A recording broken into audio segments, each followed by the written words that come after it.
7U says, can our returns from DWP and XRP be an XRP so we don't have to sell? Also, do you have any hopium? Thank you, and God bless you and your family. So I can talk about two products that we have at Digital Wealth Partners.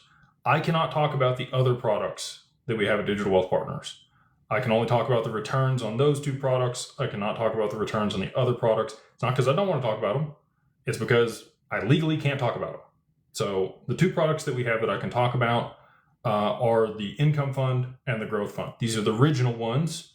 There may have been some other stuff later on, again, but those are the two I can talk about. So one of those produces income on a quarterly basis. We have paid dividends out of that fund to LPs. They get a cash return on a quarterly basis.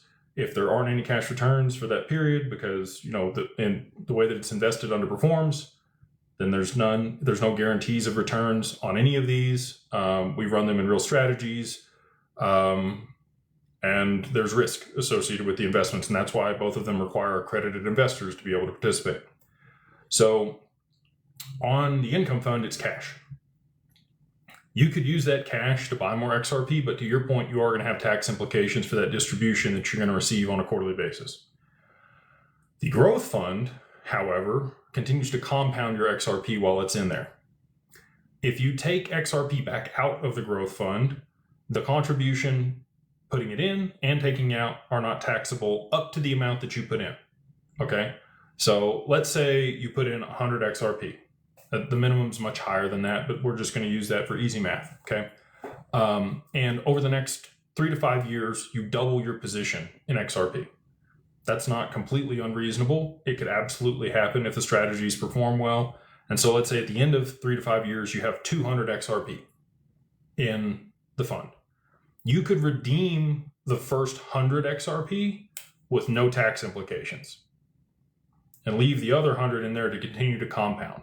That's basically interest, right, that you've earned during that period. But as long as you're not redeeming that interest, it's not a taxable event.